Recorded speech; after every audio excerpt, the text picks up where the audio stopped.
बताइए जरा, मैसेज से रिप्लाई करिए। सेल में हम कहाँ घूम रहे हैं? सेल हम लोग एक ट्रिप की तरह कर रहे थे। हमने कहा जैसे मैं सपोज रत्नागिरी में आई हुई हूँ और मैंने ड्यूटी दे दी कि मुझे घुमा दो रत्नागिरी। आप अलग अलग जगह स्पॉट हमें घुमा रहे हो। जस्ट सेम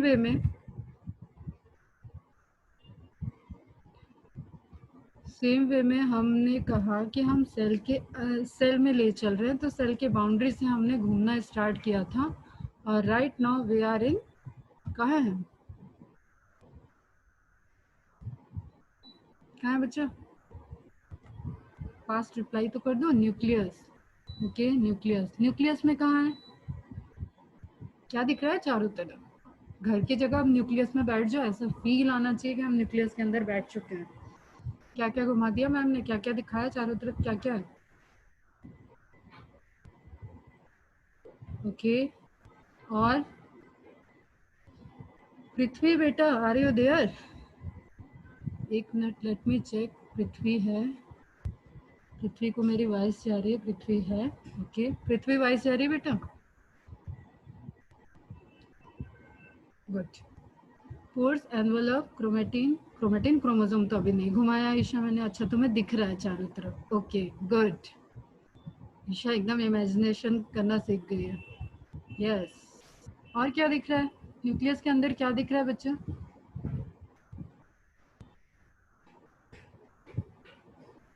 मीडियम कैसा है? पीएच कैसा होता है? लिक्विड क्या है? फटाफट क्वेश्चन के आंसर करो। 5 मिनट क्वेश्चन आंसर चलेगा आज।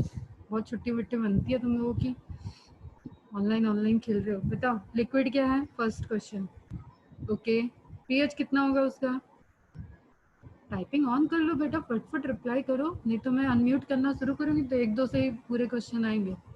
पीएच 5। पृथ्वी 5 is acidic. 7, very good. Near by दे दो रिप्लाई।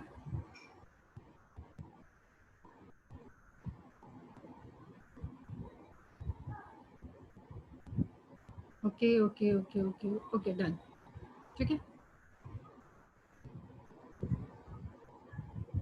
7.2, 7.3, पीएच 7। ठीक है, नियर बाई 7 पीएच रहेगा। लिटिल बिट वेरिएशंस होता है, वो अलग अलग जगह के कंपोजिशन की वजह से होता है, कहाँ की सेल है, कहाँ का न्यूक्लियोप्लाज्म है। तो ओवरऑल समरी ये है कि we are at the nucleus.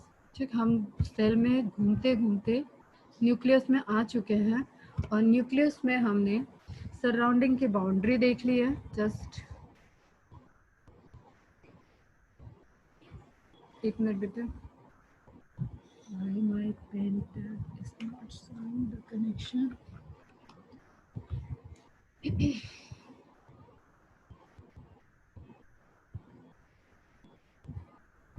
Is it visible whatever I am writing here?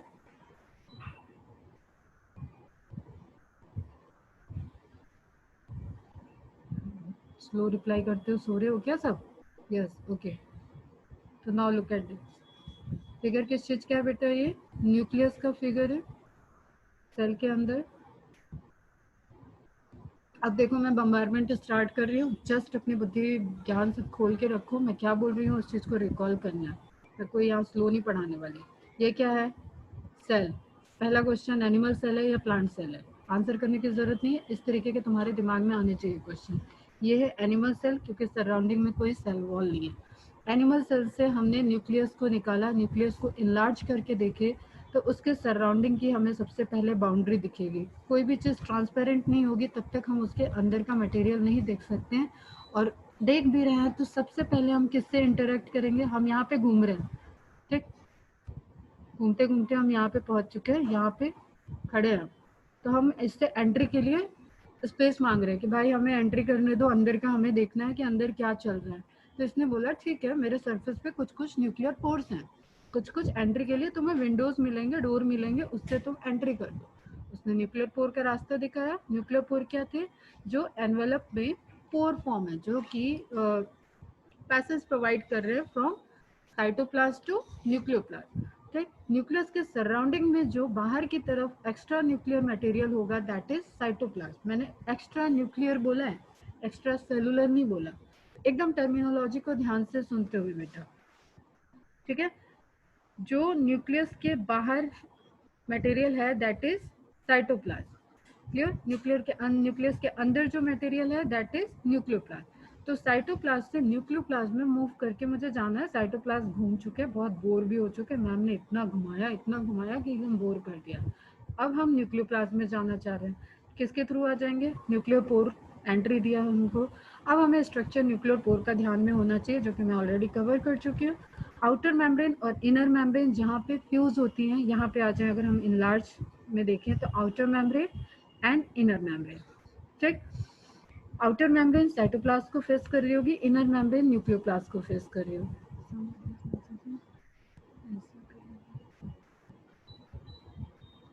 आपस में चैटिंग मत करो, ठीक है। आउटर मेम्ब्रेन साइटोप्लाज्म को फेस करेगी, न्यूक्लियोप्लास्ट को इनर मेम्ब्रेन फेस करेगी। और बहुत क्लियरली हमें दिख रहा है कि जहाँ पे पोर बनेगा वहाँ पे ये दोनों मेम्ब्रेन आपस में फ्यूज्ड हो जाएंगे, क्लियर।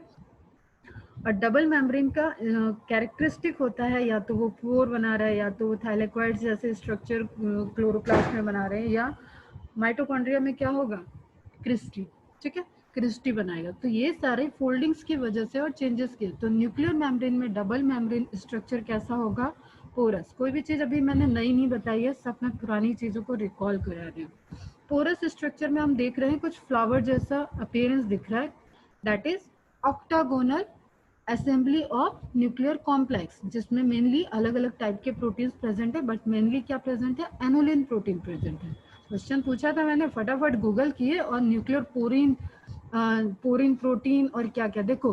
बायोलॉजी में कहीं पे भी पोर है तो पोर फॉर्मेशन के लिए जो प्रोटीन रिस्पॉन्सिबल होते हैं वो होते हैं पोरिन प्रोटीन, ठीक।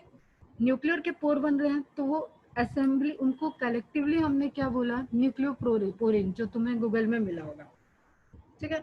और कुछ नॉन पोरिन प्रोटीन भी वहाँ पे प्रेजेंट है, असेंबली में प्रोटीन है, कॉम्प्लेक्स है, किस चीज में हेल्प करेगा, प्लाज्मा मेम्ब्रेन है, ट्रांसपोर्ट। जो ये बंदा यहाँ पे खड़े हैं, तुमको मैंने खड़ा कर दिया और मैं बोल रही कि इसको साइटोप्लाज्म से न्यूक्लियोप्लाज्म में जाना है, तो वो इस ट्रांसपोर्ट में हेल्प करेंगे, वो प्रोटीन चैनल बनाएंगे, ठीक है। ट्रांसपोर्टेशन मैकेनिज्म जैसे प्लाज्मा मेम्ब्रेन का पढ़े हुए थे, उसी तरीके की मैकेनिज्म यहाँ पे होगी।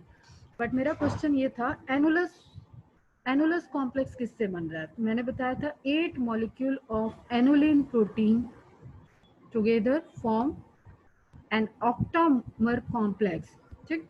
ऑक्टामर कॉम्प्लेक्स बन रहा है और इसमें आउटर मेम्ब्रेन और इनर मेम्ब्रेन फ्यूज हो रही है, ये मेन चीज है। चलो इतना डिटेल में नहीं बताना था, फिर भी रिवीजन में टाइम ले लिया। अब उसके बाद हम क्या देखें, इसको कहाँ चला गया, चलो इसको एंट्री मिल गई, ये कहाँ आ गया, यहाँ आ गया।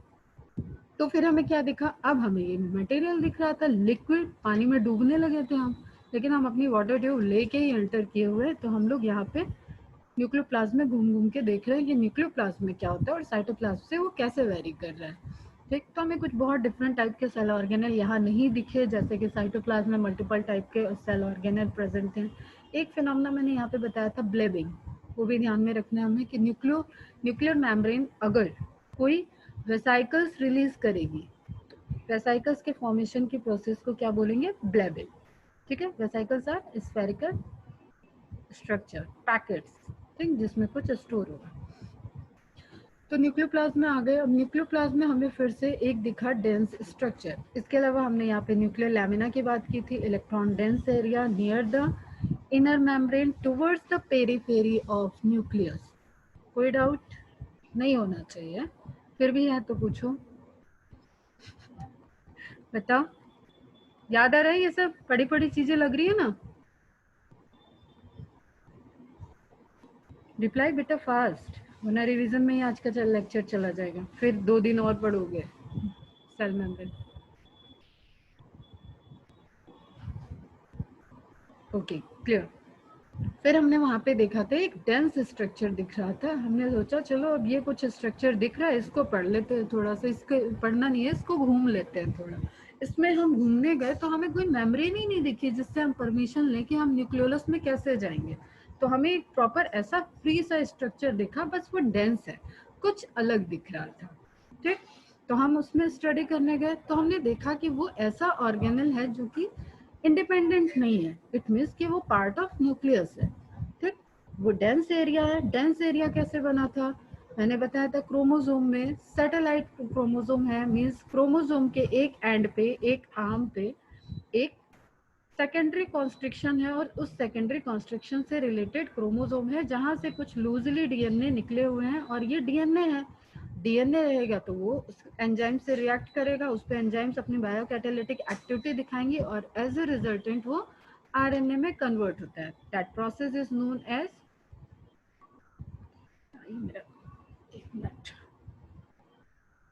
ट्रांसक्रिप्शन। ठीक बेटा, डीएनए टू आरएनए का बनना।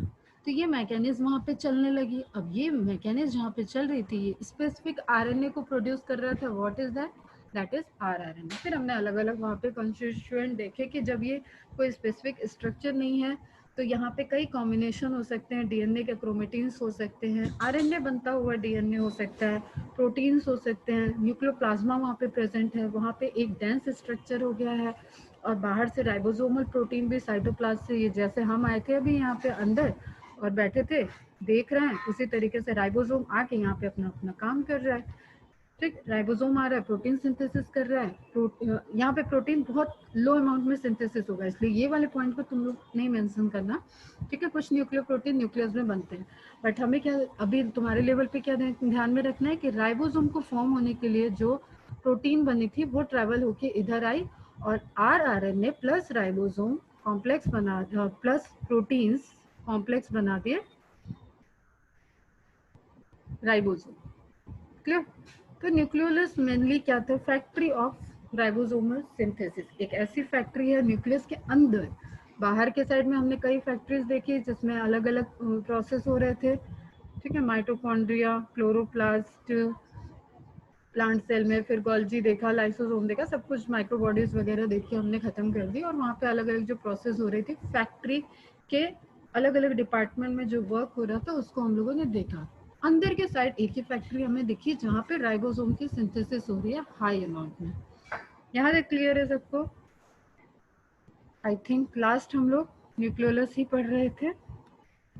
न्यूक्लियोलस कंप्लीट हो गया था, राइबोसोमल फैक्ट्री। ठीक, और इससे रिलेटेड जो भी पॉइंट्स हैं that are very important points बेटा। आपके 1 महीने 1.5 महीने से जो लेक्चर चल रहे हैं ना, ट्रस्ट मी इसमें आपके 90 में से 20 क्वेश्चन ऑलमोस्ट प्रिपेयर हो चुके हैं। ठीक, इसलिए मैं ये चैप्टर इतना डेप्थ में ले रही हूँ। अब कहीं पे भी जो हम इस चैप्टर के डिटेल्स रिलेटेड आएगी इंफॉर्मेशन, वो हमें कहीं ना कहीं 90 में से 20 क्वेश्चन को सॉल्व करने में हेल्प करेंगे। क्लियर? ठीक है, यहाँ तक किसी को कोई डाउट? फिर एक रिलेशनशिप मैंने बताया था कि न्यूक्लियोसाइटोप्लाज्मिक रेशियो होता है, हर्टविग साइंटिस्ट ने दिया था। बहुत अच्छे से तुम लोगों ने साइंटिस्ट की लिस्ट बनाई है, जिन्होंने भी बना के मेरे को सबमिट किया अच्छे से बना है, उसको थोड़ा फेयर फॉर्म में रखो बेटा। ठीक, वो हमें रिवाइज करना है। वो एग्जाम के, मैं तो एग्जाम के एक दिन पहले पढ़ना अलाउ ही नहीं करती स्टूडेंट को, लेकिन एग्जाम के विद इन वीक पहले, मतलब बिफोर अ वीक तक आपके पास वो नोट्स रहना चाहिए। तो आप जब भी ऐसे कोई नोट्स बनाए बेटा, उसके पेपर क्वालिटी, पेन क्वालिटी और अपनी राइटिंग स्टाइल, इस पर बहुत फोकस करते हुए बनाइए, क्योंकि उसकी ड्यूरेबिलिटी एटलीस्ट 2 ईयर होनी चाहिए। क्लियर? और वैसे तो और भी होनी चाहिए, आपको एमबीबीएस में भी वो सब काम आएंगे रिवीजन के लिए। फिर हम लोगों ने ये रेशियो देखा था और कुछ रिलेटेड पॉइंट्स देखे थे। क्लियर? नाउ अब क्या बचा हुआ है, फिर से आते हैं जरा यहाँ पे आ जाते हैं, घूम रहे हम इसके अंदर। अब क्या बचा होगा यहाँ पे, कोई बता सकता है क्या बच गया? न्यूक्लियस का इंट्रोडक्टरी लेक्चर हुआ था, क्या चीज रह गया? Remaining portion is genetic material and genetic material is, कुछ तो रिप्लाई करो भाई, कोई कर ही नहीं रहा रिप्लाई। क्या साइंटिस्ट बनना है आगे जाके बेटा? हमें तो जेनेटिक मटेरियल ढूंढ के स्ट्रक्चर बता के उसके इनहेरिटेड प्रॉपर्टी सब कुछ दे गए कुछ साइंटिस्ट लोग, अब उसे पढ़ना है। तो वो जेनेटिक मटेरियल क्या है, डीएनए या RNA?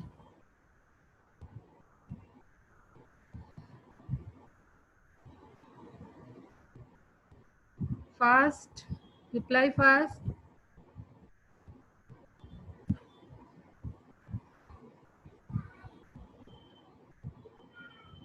DNA, very good. DNA is the genetic material of higher organisms, plants, animals. ठीक, आरएनए सिर्फ रेट्रोवायरस एक ग्रुप है, वायरसेस में आरएनए होता है जेनेटिक मटेरियल, जिसका तुम्हारा आज कोरोना वायरस जो फैला हुआ है वो भी उसका एग्जाम्पल है।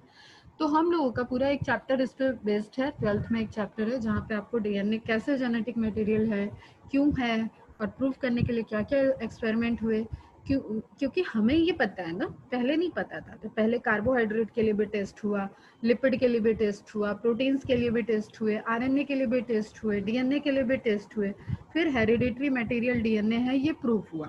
क्लियर? तो वो हमें उस चैप्टर में देखना है। But now in this chapter we are just remain with the chromosomal study या क्रोमेटिन, जो जेनेटिक मटेरियल प्रेजेंट है इनसाइड द न्यूक्लियस, उसकी हमें स्टडी करना रह गया। ब्लैक कलर में स्लाइड के फॉन्ट हैं, इट मीन्स के this points are from the NCERT book, direct point NCERT के है, इसमें मेरा लिखा हुआ एक वर्ड भी नहीं है। क्लियर? कहीं कहीं पे हो सकता है, ऐसे ऐसे नहीं बोलना चाहिए मैडम को, ठीक, कहीं कहीं पे मैं किसी वर्ड को डिफाइन करने के लिए लिख देती हूँ, बट यहाँ पे नहीं हुआ। You may recall the interface nucleus, सबने सेल डिवीजन थोड़ा सा पढ़ा हुआ है, कई बार मैंने भी बता दिया।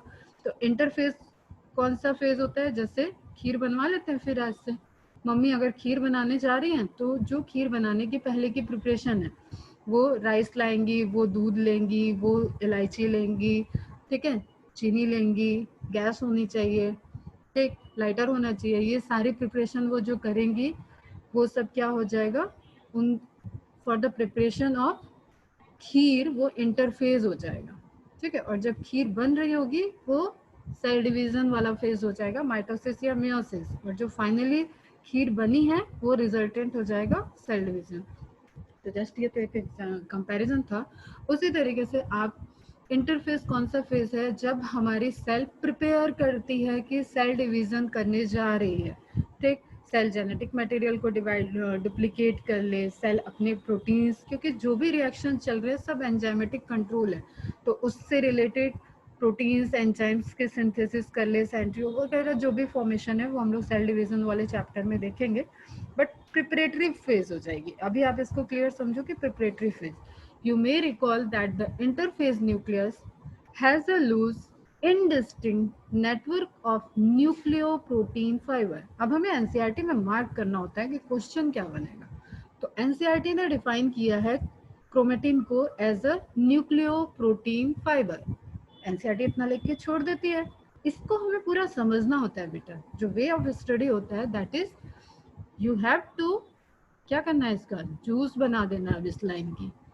ठीक है, ये हमारा रॉ मटेरियल मिल गया हमें कि हमें न्यूक्लियोप्रोटीन फाइबर के बारे में पता होना चाहिए कि ये फाइबर होते कैसे हैं, जिसको किसने डिस्कवर किया, इसको स्टेनिंग की जा सकती है या नहीं, इसके कंडेंसेशन का प्रोसेस क्या होता है, ये सारी चीजें हमें क्लियर होनी चाहिए। सिर्फ इस एक वर्ड को लिखने की वजह से एनसीईआरटी हमें हिंट दे देता है, and that are called chromatin. But during different stages of cell division, cells show a structured chromosome in place of the nucleus. Chromosome हमें नॉर्मल केस में दिखता है क्या? क्रोमोसोम हमें किस किस केसेस में दिखता है बताना जरा। All of you studied about the cell division, 9th-10th में पढ़ा होगा सेल डिवीजन। ठीक, अलग अलग बोर्ड में कहीं 9th में होता है कहीं 10th में होता है, इसलिए मैं स्पेसिफिक नहीं करूंगी। Chromosome is what is chromosome, और क्रोमोसोम किस स्टेज में दिखेगा?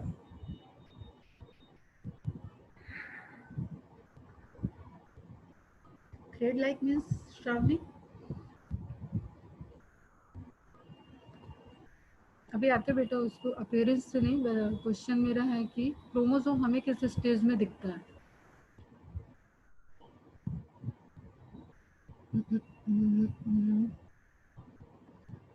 इसलिए बेटा आज देखो, अभी तक जो भी पढ़ के आया ना 90 के अबव 99.9% भी है मार्क्स, तो मैंने बोला है उन मार्क्स को रखो कबर्ड में, और लॉक कर दो, ठीक, क्योंकि वो मार्क्स तुमने कैसे ऑब्टेन किए हैं, जस्ट तुम्हें दे दिया गया है टारगेट, ये है तुम्हारी बुक, ये है क्वेश्चन के आंसर, इनमें से ही क्वेश्चन आएगा। तुमने क्या किया, वो सब एकदम आंसर को सॉल्व करके पूरा रट के पूरे उसके जूस निकाल के तुम गए हो एग्जाम में लिख आए हो। क्लियर? अब जो पढ़ाई करनी है 2 साल मेरे साथ जो पढ़ाई करनी है उसमें हम कुछ भी रटने वाले नहीं है। पहले ये थंब रूल बना लो। मेरा क्वेश्चन क्या है, क्रोमोसोम किन सेल्स में दिखता है और किस टाइम दिखेगा? तो पहला उसका आंसर क्या है, नॉर्मल सेल में नहीं दिखेगा। सेल डिवाइड जब करती है, जैसे मैंने डोरमेंट सेल बताया था, एक्टिव सेल बताया था, डिवाइडिंग सेल बताया था, वो सब चीजें लाओ माइंड में, मैंने पढ़ाया हुआ है ना बच्चा।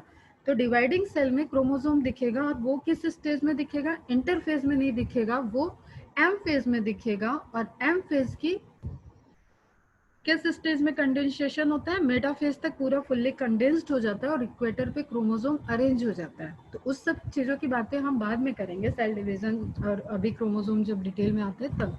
बट हमें ये क्लियर होना चाहिए, जो मेरा क्वेश्चन है कि क्रोमोसोम कब दिखता है।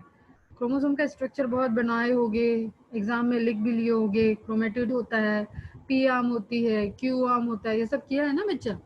तो ये चीजें क्या है, पी आर्म क्या है, क्रोमेटिड, ये चीजें अभी माइंड में अपने को एकदम सेट करके चलना है। क्लियर? तो मेन अभी क्या है, हम नॉर्मल सेल देख रहे थे, तो नॉर्मल सेल के न्यूक्लियोप्लाज्म में हमें बैठे हुए घूमते हुए क्या दिखेगा, एक पूरा थ्रेड लाइक स्ट्रक्चर दिखेगा चारों तरफ। जैसे सपोज ये सेल है, सॉरी ये न्यूक्लियस है, तो न्यूक्लियस के चारों तरफ थ्रेड लाइक स्ट्रक्चर दिखेगा। What is the structure seen in cytoplasm? Cytoplasm में इस तरीके के थ्रेड लाइक स्ट्रक्चर या डिस्ट्रीब्यूटेड स्ट्रक्चर जो पूरा एक स्ट्रक्चर डिफाइन करेंगे, वो स्ट्रक्चर क्या कहलाते हैं? फटाफट आंसर करो बेटे, सुनते भी रहो जो हम पढ़ा रहे हैं।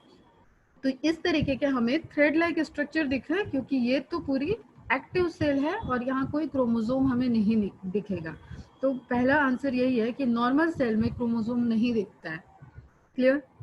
बहुत टाइम तक बच्चों को कंफ्यूजन रहता है, मुझे रहा था कंफ्यूजन, मैं ही नहीं समझ पाती थी जीन क्या है, डीएनए क्या है, क्रोमेटिड क्या है, क्रोमोसोम क्या है। ठीक है, एग्जाम देने के पहले मैं भी रट लेती थी और जाके एग्जाम दे आती थी, बट कभी क्लियर नहीं होता था कि ये है क्या चीज, जिसपे पूरी हेरिडिटरी डिपेंडेंट है, वो स्ट्रक्चर क्या है।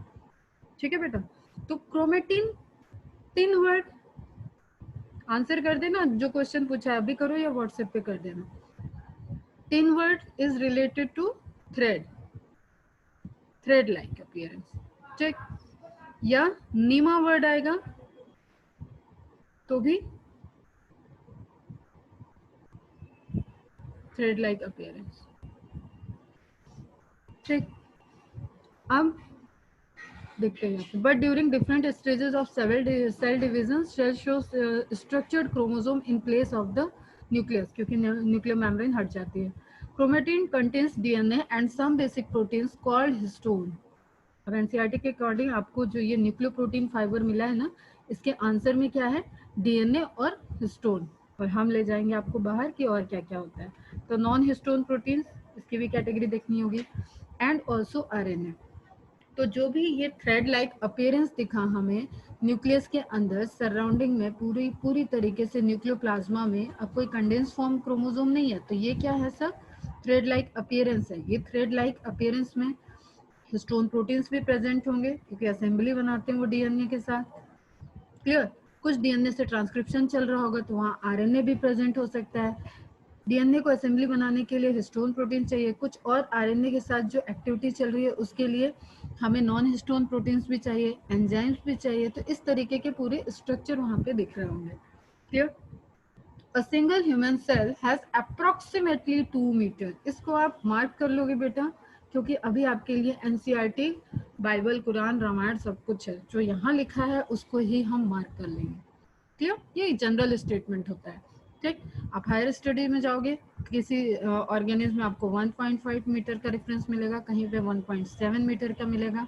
अब आपको ये एमसीक्यू सॉल्व करते वक्त देखना है कि हमें नियर बाय 2 मीटर जो भी ऑप्शन मिलेगा उसको तो हम टिक करके आ जाएंगे। अब यहाँ पे 5 मीटर दिया होगा ऑप्शन में, तो उसको नहीं करोगे, 10 मीटर दिया है उसको नहीं करोगे, 1 मीटर दिया है उसको नहीं करोगे, 1.7 आ गया और एनसीईआरटी में दिया था 2 मीटर, तो किसको करके आना होगा? ऑब्वियसली 1.7 मीटर को।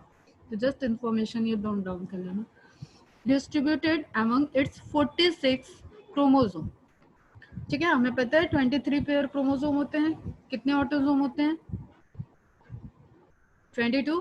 ठीक है, और सेक्स क्रोमोसोम 1, टोटल 23 होते हैं। और ह्यूमन पॉपुलेशन में कितने क्रोमोसोम होते हैं बेटा? Think about that and answer me fast. Human population में कितने पेयर क्रोमोसोम होंगे? ह्यूमन में कितने पेयर क्रोमोसोम होंगे? यार हम लोग 2 स्लाइड पे ही रह जाएंगे अभी बेटा, खैर कोई नहीं, कनेक्टिविटी है। देखो आपका बेसिक बिल्डअप हो रहा है बेटा, न्यूक्लियस कोई छोटी मोटी चीज नहीं है।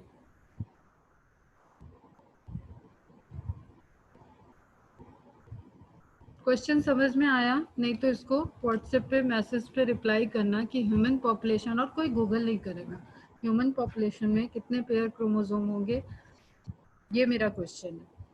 Clear? Now you will study the details of DNA packaging in the form. मैंने बताया पूरी हमें स्टडी कहाँ करनी है, क्लास 12th में करनी है, तो इस सेंटेंस को कोई मतलब नहीं है। अब हम रियल जंग स्टार्ट करते हैं क्रोमोसोम के, जो उसको हमें जूस बनाना होगा। ठीक है, जो हमें माइंड में सेट करना है इतने से। और यहाँ पे बेटा ऐसा नहीं कि एनसीईआरटी के पॉइंट खत्म हो गए, न्यूक्लियस के केस में आप मेरा पैटर्न देख रहे होंगे, कुछ एनसीईआरटी के पॉइंट, फिर कुछ डिटेल के पॉइंट, फिर कुछ एनसीईआरटी, कुछ डिटेल, इस तरीके से मिक्स चल रहा है। जस्ट आपको सेपरेट किस बेसिस पे करना है, एनसीईआरटी ब्लैक में है, सेंटेंस पढ़ोगे तो भी समझ में आएगा, एनसीईआरटी पैराग्राफिक है, मेरे दिए हुए पॉइंट बुलेट के फॉर्म में है, सेंटेंस फॉर्म में है, हर एक सेंटेंस एक पॉइंट है। Clear? The chromosomes were first time observed by, आ गए साइंटिस्ट जिन्होंने इतना काम कर गया, नहीं तो हम भी डिस्कवर करते कि प्रोटीन है जेनेटिक मटेरियल या डीएनए है।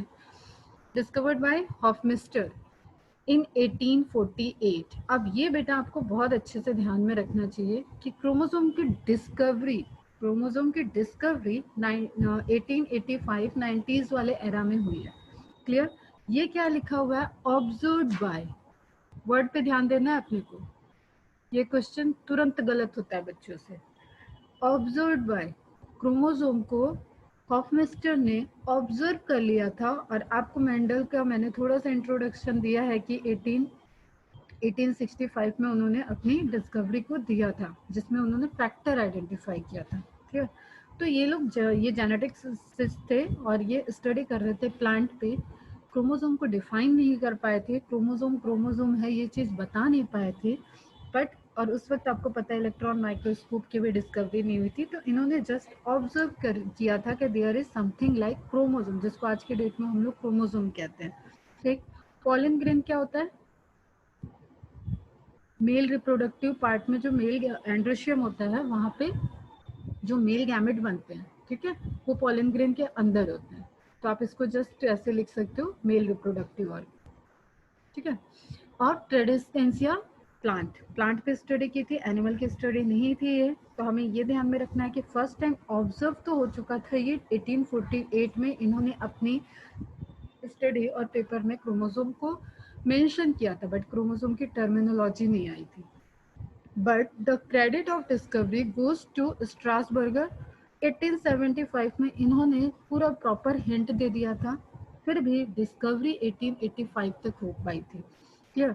Term chromosome was proposed by Waldeyer and Rox first time indicated that chromosome are the bearer of hereditary character। ये बहुत इंपॉर्टेंट पॉइंट है, हेरिडिटरी कैरेक्टर के लिए इन रिस्पॉन्सिबल है क्रोमोसोम। ये किसने बताया था? रॉक्स ने।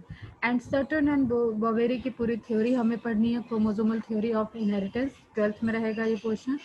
सटर्न एंड बोवेरी ने 1900 के बाद 1903 1904 इस ड्यूरेशन में इन्होंने क्रोमोसोमल थ्योरी दी थी।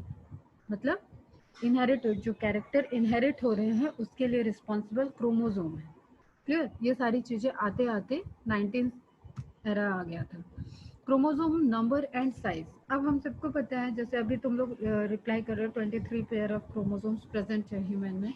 ठीक, इसी तरीके से बहुत सारी डाइवर्सिटी है लिविंग ऑर्गेनिज्म में, प्लांट्स हैं, एनिमल्स हैं, जहाँ यूकैरियोट्स हैं, जहाँ पे आपको डेवलप न्यूक्लियस मिलेगा, वहाँ सब हर केस में आपको सेल डिवीजन के टाइम क्रोमोसोम फॉर्म होते हुए दिखेंगे। तो ऑब्वियसली जब कुछ थ्रेड लाइक अपीयरेंस पड़ा होगा न्यूक्लियोप्लास्ट में, वो उस तरीके से एग्जिस्ट करेगा, तो हम उसको ना काउंट कर सकते हैं ना डिफ्रेंशिएट कर सकते हैं। क्लियर? लेक्चर होने वाला है ओवर, रीज्वाइन करना, फिर हम इसको थोड़ा कंडेंसेशन को और बताते तुम्हें। बट हमें क्या देखना है, तो एक इंडिविजुअल कैसे डिफाइन हो रहा है, that depends of chromosome number and size. Chromosome का नंबर क्या है, उसका जेनेटिक इंफॉर्मेशन सब क्रोमोसोम पे डीएनए में है, और डीएनए ही कंडेंस होकर क्रोमोसोम बना दिया है। तो क्रोमोसोम के नंबर कितने हैं, क्रोमोसोमल साइज कितनी है, जितना स्पेस होगा, जितना बड़ा क्रोमोसोम होगा, उस पर उतनी ज़्यादा इंफॉर्मेशन आ सकती है, उतने सारे जीन प्रेजेंट हो सकते हैं। क्लियर? तो just rejoin the lecture, then I will start move towards here.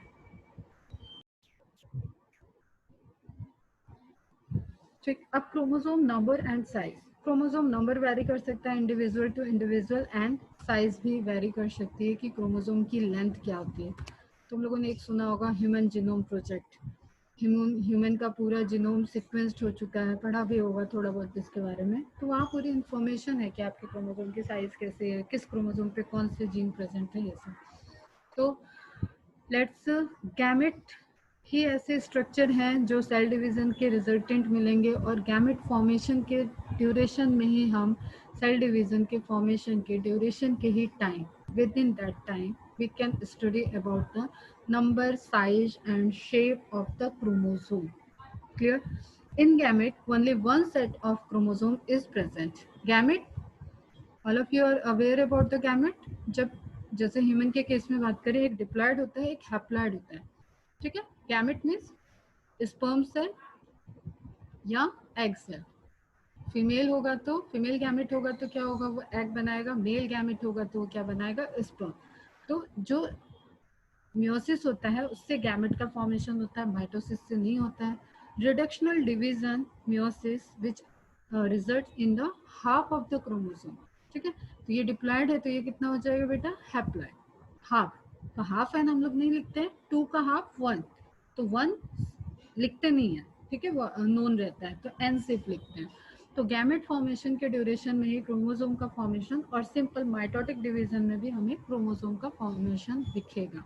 Normal cell में क्रोमोसोम नहीं दिखता है, थ्रेड लाइक अपीयरेंस दिखता है, जिसको कि क्रोमेटिन कहते हैं। Clear? Only one set of chromosome is present. तो एज ए रिजल्टेंट जो गैमेट बनेगा, उसमें इन दोनों सेट में, दो सेट कहाँ से आते हैं, एक मदर से होता है, एक फादर से होते हैं। और गैमेट फॉर्मेशन या ये जो भी स्टडी हम लोग करते हैं बेटा, एक चीज़ माइंड में ध्यान में रखना, ये सेक्सुअल रिप्रोडक्शन में होता है। जब मैं तुम्हें कभी प्लांट का वेजिटेटिव प्रोपेगेशन बताऊंगी, जब मैं कभी प्लांट में तुम्हें एसेक्सुअल मोड ऑफ रिप्रोडक्शन में कोई बडिंग का प्रोसेस बताती हूँ, कोई फ्रेगमेंटेशन का प्रोसेस बताती हूँ, इन सब केसेस में हमें ये प्रोसेस नहीं दिखेगी। हाफ नंबर ये सब कुछ नहीं होगा। क्लियर? तो अपने माइंड में स्टार मार्क कर लेना कि जो ये हम स्टडी करते हैं, बहुत बेसिक सी चीज़ है, ये सब सिर्फ सेक्सुअल मोड ऑफ रिप्रोडक्शन में स्टडी हो सकता है, और at the time of gamete formation, and gamete formation is the characteristic of sexual reproduction. ये मैंने थोड़ा इंट्रोडक्टरी लेक्चर्स में बताया भी था तुम लोग को। Clear? The number of chromosome in one set is known as haploid. It is denoted by n, small n. In vegetative or somatic cell, अब ये ह्यूमन की बात हो रही है, in vegetative or somatic cell, two set of chromosomes are present, said to be diploid, number of chromosome denoted by 2n. अब यहाँ पे दो टर्मिनोलॉजी आ गई बेटा, वेजिटेटिव, सोमैटिक एंड एक जो तो गैमेट फॉर्म करते हैं उनको जर्म सेल्स बोलते हैं। ठीक? इस तरीके के जो जर्म सेल्स होती हैं, उनकी भी प्लॉइडी क्या होगी, 2n होगी, डिप्लॉयड होंगी। सोमैटिक सेल होंगी, उनकी भी प्लॉइडी क्या होगी, 2n होगी। लेकिन germ cells resulted in the formation of male और फीमेल गैमेट, जिसकी जर्म सेल होगी उसके अकॉर्डिंग। अभी वहाँ पे हम लोग डिटेल में नहीं जा रहे हैं, जस्ट आपको कनेक्ट करा रही हूँ। तो उस केस में आपको क्या दिखेगा कि फॉर्मेशन ऑफ गैमेट जब हो रहा है तो हैप्लॉइड हो जा रहा है, 2n का हाफ हाफ हाफ हो जा रहा है, और n लिखते हैं हम उसको।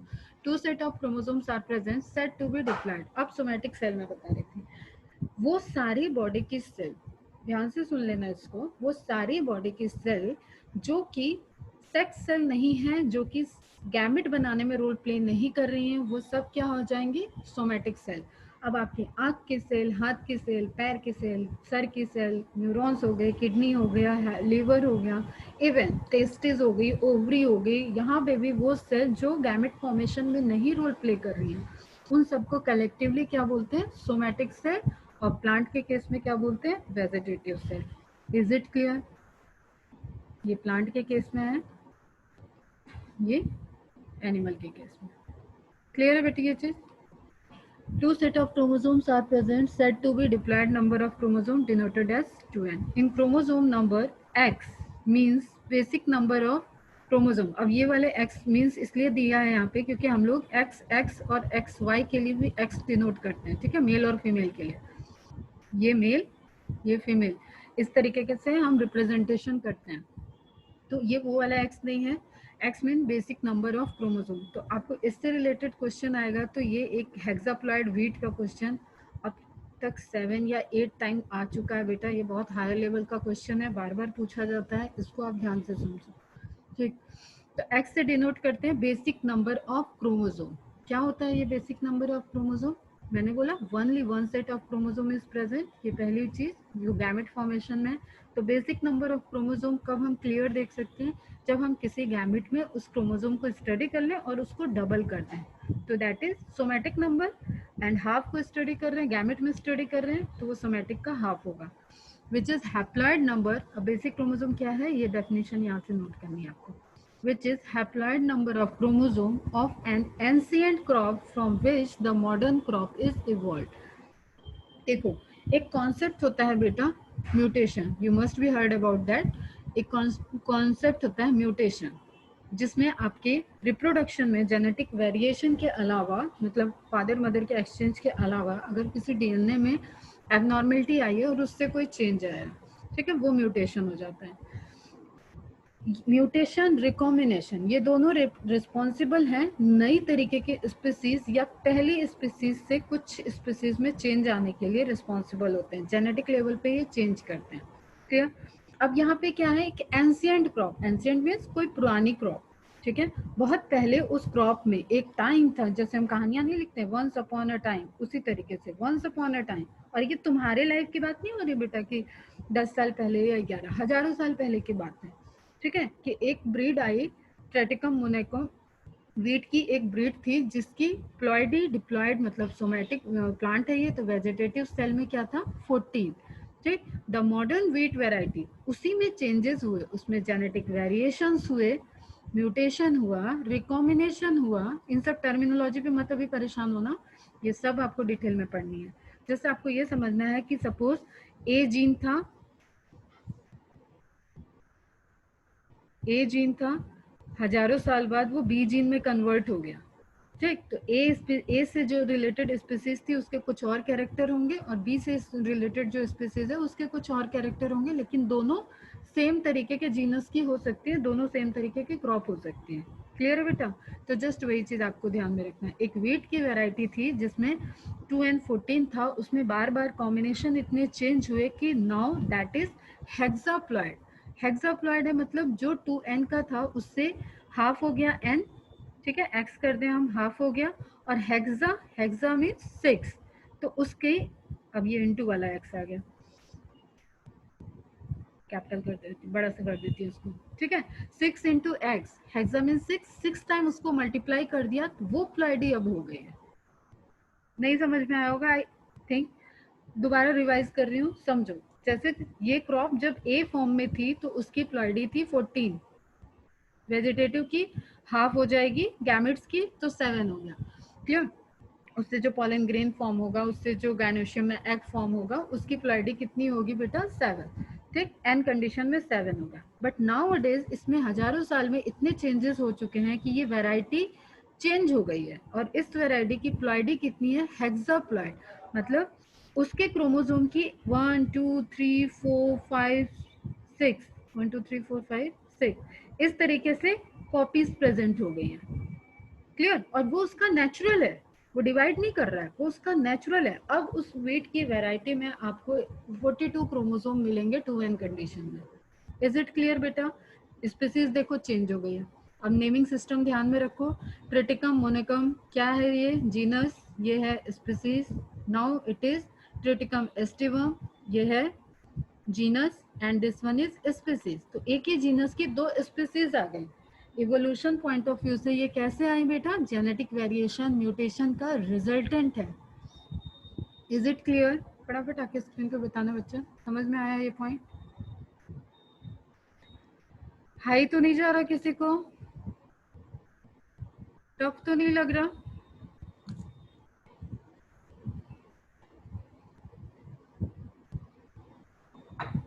क्लियर है?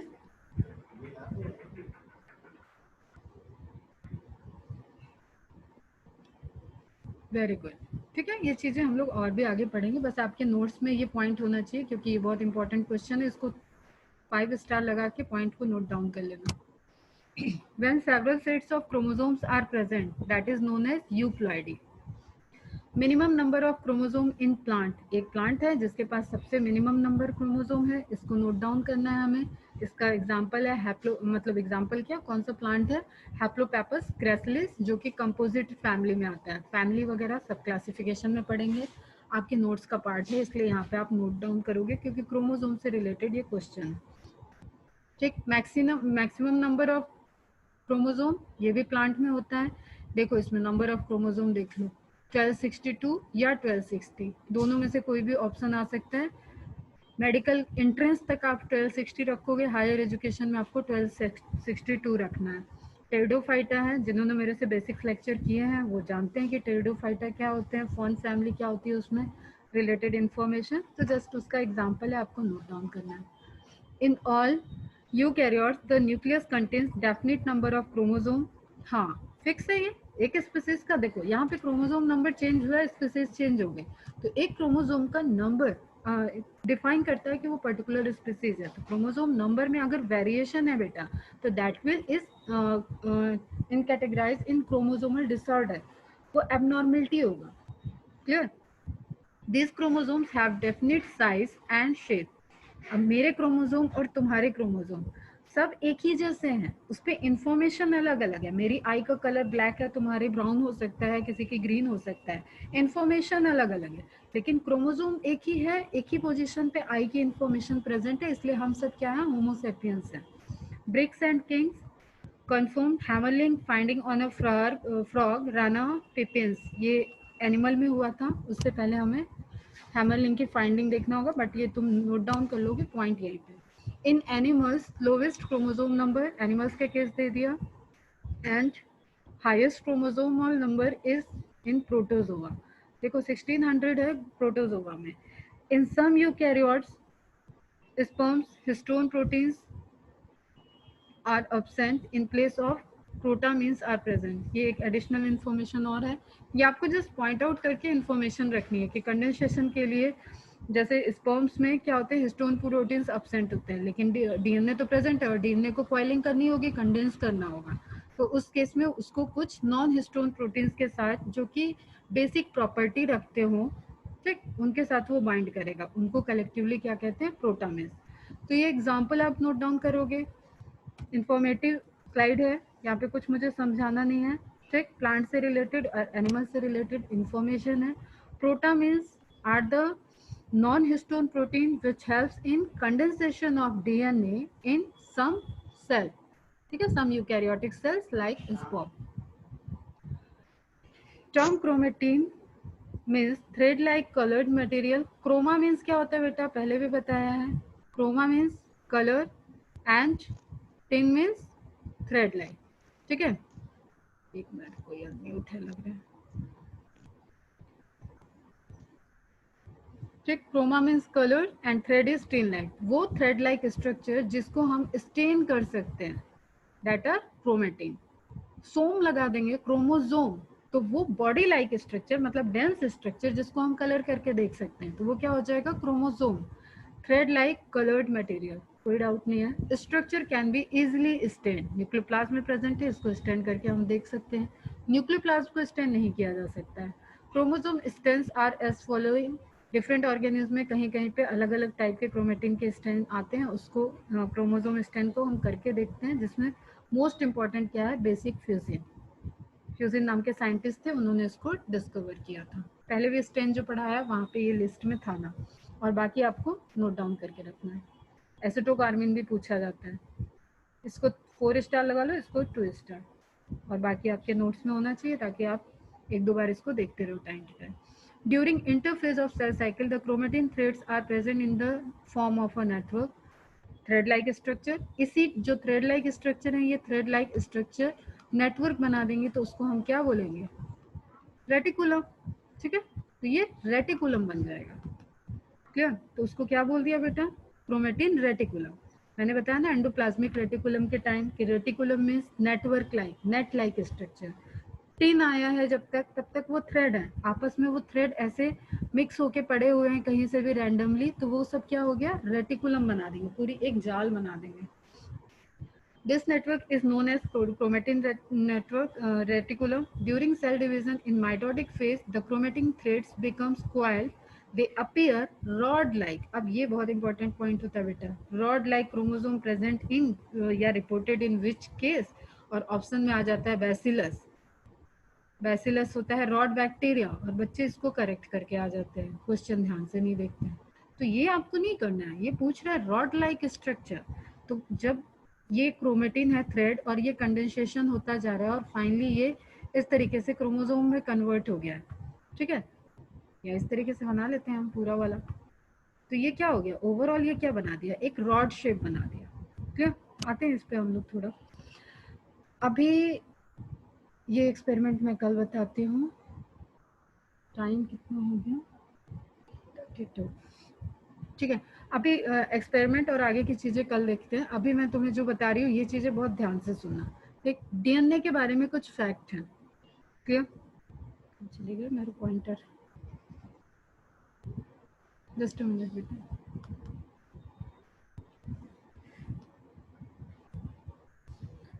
देखो डीएनए के बारे में एक फैक्ट मैंने बताया, अप्रोक्सीमेटली 2 मीटर एक सेल के अंदर जो डीएनए है, जो क्रोमेटिन थ्रेड तुम्हारे डिस्ट्रीब्यूटेड है, उसको अगर हम आपस में ज्वाइंट कर दें तो 2 मीटर तक हमारे एक सेल में प्रेजेंट है।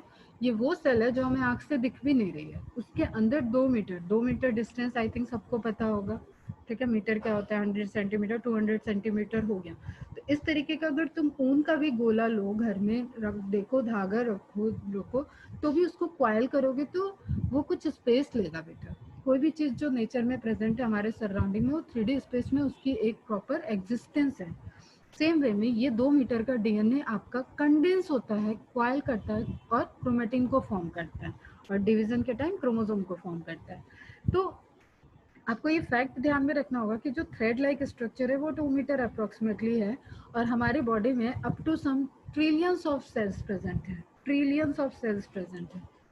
ठीक, अरबों खरबों सेल प्रेजेंट है। अगर उन सब का सारा डीएनए निकाल दिया जाए, तो पहले भी मैंने बताया है कि ये इतना लंबा डीएनए बनेगा कि हम धरती से लेके चांद तक जाके, चांद को 2.5 चक्कर लगा के वापस धरती पे आ सकते हैं। इतना लंबे डीएनए, इतनी लॉन्गेस्ट डीएनए एक ह्यूमन बॉडी के अंदर प्रेजेंट है। Are you getting my point, क्या बोल रही हूँ? तो इसको कंडेंस करके रखना है, और पूरी मैकेनिज्म भी इस डीएनए पे डिपेंड है। ये इतनी इजी डिस्कवरी नहीं थी बेटा जो हमारे साइंटिस्ट लोग कर ले गए। ये बहुत बड़ी डिस्कवरी है, बहुत बड़ा अचीवमेंट है मेडिकल फील्ड के पॉइंट ऑफ व्यू से।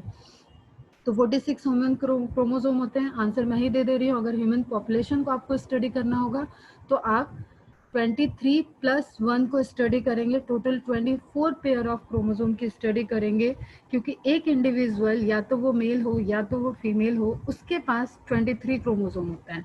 और हमारी पॉपुलेशन में एक वाई क्रोमोसोम भी है जो अलग से हमें स्टडी करना पड़ेगा। तो इसमें या तो एक्स वाई होगा या तो एक्स एक्स होगा, ठीक है, ये हमें पता है। लेकिन हमें पूरी पॉपुलेशन को स्टडी करने के लिए एक्स और वाई दोनों सेक्स क्रोमोसोम को स्टडी करना है। जैसे 20 पेयर ऑटोसोम हो गए, प्लस एक एक्स क्रोमोसोम प्लस एक वाई क्रोमोसोम, तो टोटल स्टडी हमने कितना करना पड़ा, 24 पेयर। ये डायरेक्ट क्वेश्चन आता है बेटा। एक ह्यूमन के अंदर 23 पेयर ऑफ क्रोमोसोम्स होते हैं, लेकिन ह्यूमन पॉपुलेशन में स्टडी करने के लिए हमें 24 पेयर ऑफ ह्यूमन क्रोमोसोम की स्टडी करनी होती है। 3 बिलियन डीएनए सब यूनिट, जो डीएनए में सब यूनिट्स होती हैं नाइट्रोजनस बेस की, एक डीएनए में इतनी प्रेजेंट होती हैं 3 बिलियन तक अप्रोक्सीमेटली। उस डीएनए में अब हमारे डीएनए का 100% जो इंफॉर्मेशन डीएनए है उसके 1 to 2% में सिर्फ इंफॉर्मेशन है बेटा कि हम कैसे दिखते हैं, क्या हैं, कैसा लुक है, कैसा फिनोटाइप है। इस चीज़ को हम लोग बहुत डिटेल में आगे अभी अच्छे से पढ़ेंगे जब वो चैप्टर्स आएंगे 12th में, ठीक। बट हमें यहाँ पे ये ध्यान में रखना है कि सिर्फ 30,000 ऐसे जीन है, क्योंकि ह्यूमन जीनोम प्रोजेक्ट बन चुका है, विच कोड्स फॉर प्रोटीन, ठीक। और सेंट्रल डॉग्मा में जो डीएनए से आरएनए से प्रोटीन बनना है, उसी से हमारा आउटर अपीयरेंस दिखता है, ठीक। जो प्रोटीन बन रहा है वो एक्सप्रेशन है, information of DNA expressed in the form of protein. मेरी हाइट कितनी है, मेरा हेयर का कलर कैसा है, मेरी आंखें कैसी हैं, मेरे फिंगर की साइज कैसी हैं, समझ रहे हो ना तुम लोग। ये सारी चीज़ें, ये सब इन्हीं 30,000 जीन की इंफॉर्मेशन पे डिपेंडेंट होता है। क्लियर। अब हम स्ट्रक्चर देख रहे हैं। इस पे जो इंफॉर्मेशन है, एक डीएनए का वो पोर्शन जिस पे इंफॉर्मेशन है प्रोटीन को फॉर्म करने के लिए, ठीक। ये वाली 30,000 जीन वाली, वो पोजीशन को हम क्या बोलते हैं, जीन। ध्यान से सुनना, ये बहुत इंपॉर्टेंट चीज है बेटा। 12th तक आते आते ये 10 बार मैं बताऊंगी, लेकिन आपसे भी पूछ सकती हो कभी। जीन कहते हैं, जीन कंडेंस हो रहा है, जीन की इंफॉर्मेशन कैसे प्रेजेंट है, कंडेंसेशन की प्रोसेस चली, तो यहाँ पे हिस्टोन प्रोटीन जो कि बेसिक होता है, और जेनेटिक मटेरियल हमारा एसिडिक होता है। Negative genetic material histone protein की प्रॉपर्टी पढ़ा चुकी हूँ मैं, उसके सराउंडिंग में क्वाइल करके स्ट्रक्चर बना रहा है। That structure is known as nucleosome. वो बॉडी बना रहा है, ठीक है। ये थ्रेड है, ये बॉडी बन रहा है, और ये आगे जाके ये फिर से एक देखो तो ये थ्रेड लाइक स्ट्रक्चर दिखेगा, ठीक है। मतलब न्यूक्लियोसोम के क्वाइलिंग से बनता है सोलेनॉइड। लिख लेना इस चीज को बेटा। जीन, जीएनए का जीन, ये तो सारा डीएनए ही है, ठीक है। तो डीएनए हम फुल फॉर्म कह दें, एक बड़ा डीएनए हो गया। डीएनए में हिस्टोन प्रोटीन ऐड हो गया, और नॉन हिस्टोन भी ऐड होंगी, बट अभी हिस्टोन पे ध्यान देते हैं। तो न्यूक्लियोसोम बन गया। न्यूक्लियोसोम और कंडेंस किया और सारे न्यूक्लियोसोम बने। जैसे ये न्यूक्लियोसोम थ्रेड लाइक बन रहा है, लेकिन ये न्यूक्लियोसोम क्वाइल करके बहुत पास पास आते गए, तो ये सोलेनॉइड बन गया। और ये सोलेनॉइड जब पास आएंगे तो सुपर सोलेनॉइड बन जाता है। देखो कि क्वाइलिंग का पैटर्न देखो बेटा, कि उतना 2 मीटर का डीएनए हमारी ऐसी सेल के अंदर उस न्यूक्लियस में कहाँ है जिसको हम देख भी नहीं रहे हैं, जिसका साइज कुछ नैनोमीटर में है। क्लियर। फिर देखो ये सुपर सेलेनाइड हो गए। इसी तरीके के स्ट्रक्चर को, जो थ्रेड लाइक स्ट्रक्चर पड़ा हुआ है, वो ये स्ट्रक्चर है। क्लियर बेटा। तो ये है क्रोमेटिन, और रेटिकुलम बना रहा है। और जब हम डिवीजन के टाइम देखते हैं तो ये और कंडेंस होके रॉड शेप स्ट्रक्चर में कन्वर्ट हो जाता है, that is chromosome. Is it clear to all of you? Is it clear? Gene से लेके क्रोमोसोम तक के अपीयरेंस समझ में आया? फास्ट बताओ बेटा। एक एनिमेशन है, इसके बाद वो एनिमेशन आप लोग देख लो और लेक्चर ओवर करेंगे। एक 2 मीटर के स्ट्रैंड को हमें नैनोमीटर में पूरा कवर कर देना है। उसके बाद इसमें बहुत कुछ पढ़ना है। डीएनए की हेलिक्स पढ़ेंगे हम लोग, हाइट कितने पे टर्न लेता है, कितने पेयरिंग है, कितने उनके बीच की एंगस्ट्रॉम में डिस्टेंस कितनी, ये सब पढ़ना होता है बेटा, सब डिटेल में आएगा। बट आप अभी बेसिक लेवल पे एटलीस्ट कनेक्शन बना पाओ। क्लियर है ये किस तरीके से? तो आज के लेक्चर से आपको ये थ्योरी एकदम क्लियर होनी चाहिए, जो हम बार बार कहीं डिजीज में पढ़ेंगे, कहीं डिवीजन में पढ़ेंगे, कहीं हम लोग क्रोमोसोमल एबरेशन में पढ़ेंगे, तो ये हमें क्लियर होना चाहिए। And next thing is what कि अब जो मैं पढ़ाऊंगी वो क्रोमोसोम की कुछ प्रॉपर्टी और स्ट्रक्चर होंगे। कल रहेगा लास्ट लेक्चर, उसके बाद ये चैप्टर कंप्लीट हो जाएगा। नाउ व्हाट टू डू, एक तो कल सारे बच्चे आ जाना, और श्रावणी मैं आपको सेंड कर दूंगी लिस्ट ऑफ स्टूडेंट, उससे आप एक व्हाट्सएप ग्रुप क्रिएट कर देना। एंड थर्ड थिंग इज़, ये वीडियो जो प्ले होने जा रहा है इसको पूरा कंप्लीट करो, और इससे रिलेटेड कोई भी डाउट होगा आज ही पूछ लोगे हमसे, और कल हम लोग ये सारे पॉइंट एक बार डिस्कस करेंगे। नोट्स मैं आज ही शेयर कर दूंगी यहाँ तक का, और इसको आप देख लेना। मतलब इस आगे जो मैंने पढ़ाया उस पर जाने की ज़रूरत नहीं है, जस्ट जो पढ़ाया उतना रिवाइज होना चाहिए। क्लियर? वीडियो प्ले करते हैं, उसके बाद लेक्चर ओवर हो जाएगा। किसी को कोई डाउट हो तो मैसेज कर देना, और जो मैंने क्वेश्चंस पूछे बेटा उनके रिप्लाई फास्ट कर देना।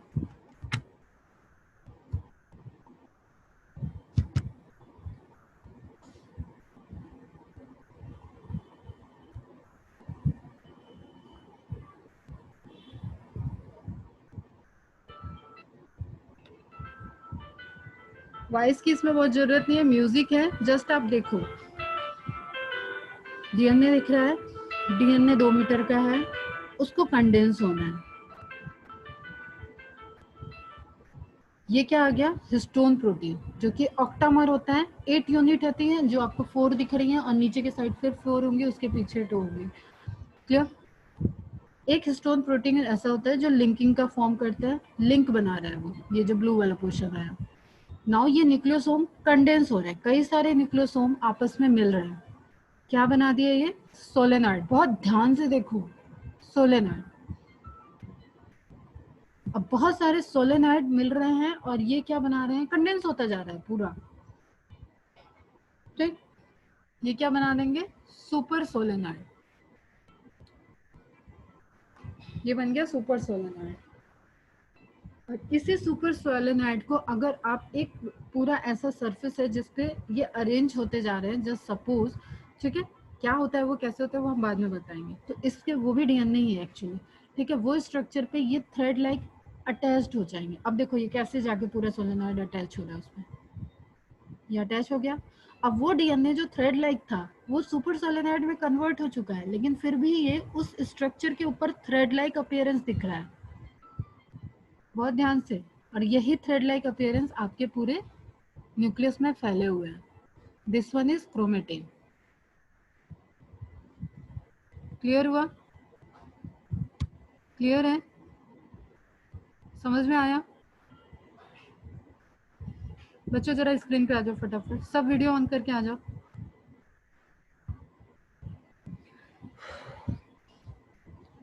क्लियर है? श्रावणी,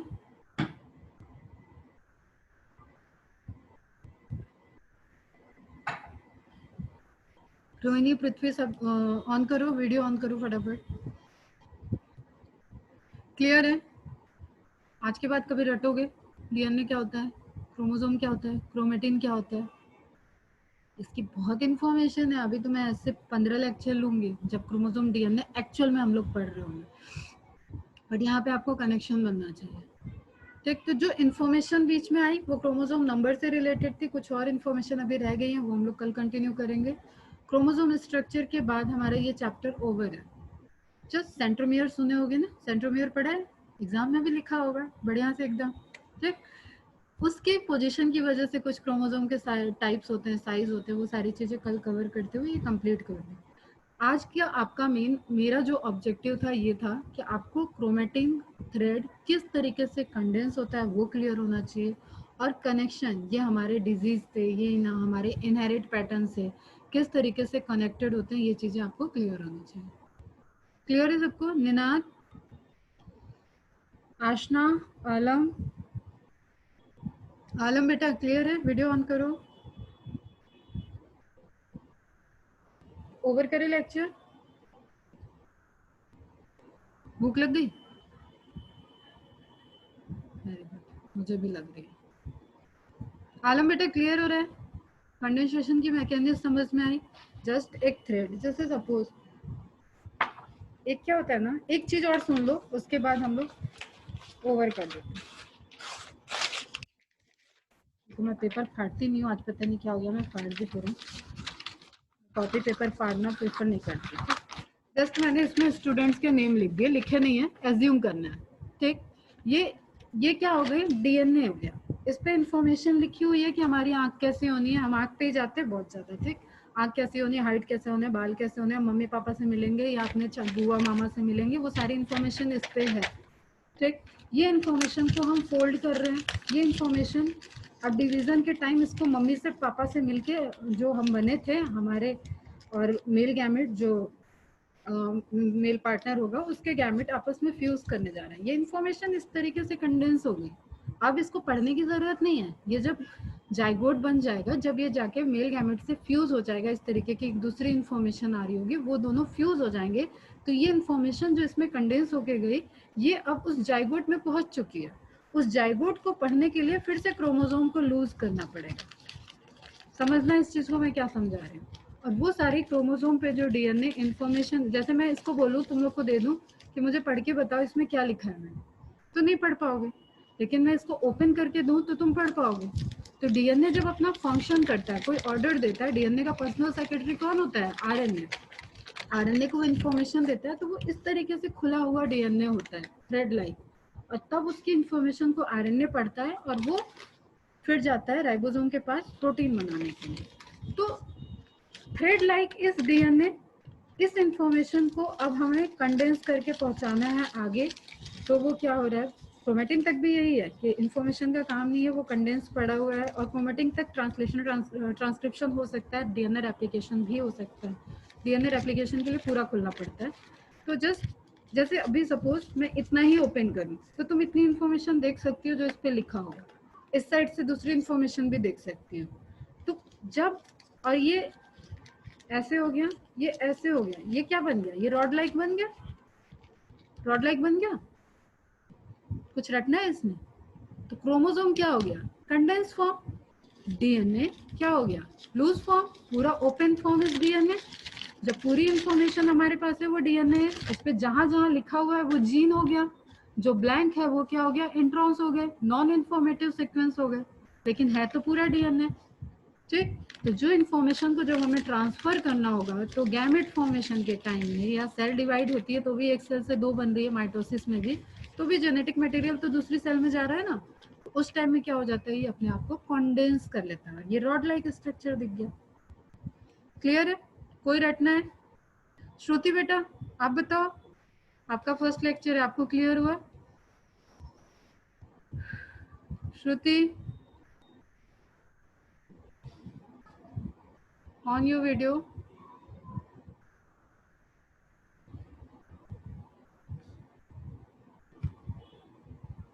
ओके, क्लियर है। ठीक, चलो क्लोज करते हैं लेक्चर को, एंड कर रही हूँ मैं मीटिंग। कोई भी डाउट इससे नहीं होना चाहिए, और बहुत ज़्यादा अभी गूगल करने की ज़रूरत नहीं है। इन्फॉर्मेशन कैसे ट्रांसफ़र होती है, क्या चीज़, छोटे छोटे स्टेप लेके ही हम मंजिल तक पहुँचेंगे। वो चीज़ एकदम फॉलो करो, जितना हम बता रहे हैं उतना एकदम क्लियर होना चाहिए।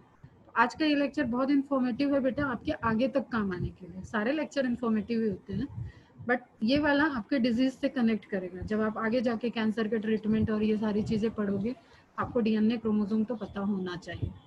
क्लियर? चलो tata bye bye, take care. Revise कर लेना, नोट्स और लेक्चर सब मैं अपलोड कर देती हूँ थोड़ी देर में। और श्रावणी, ग्रुप बनाना है आपको, आराम से खाना वाना खा के शाम तक बनाना। मेरा नंबर भी है, ऐड कर लेना। Bye, take care.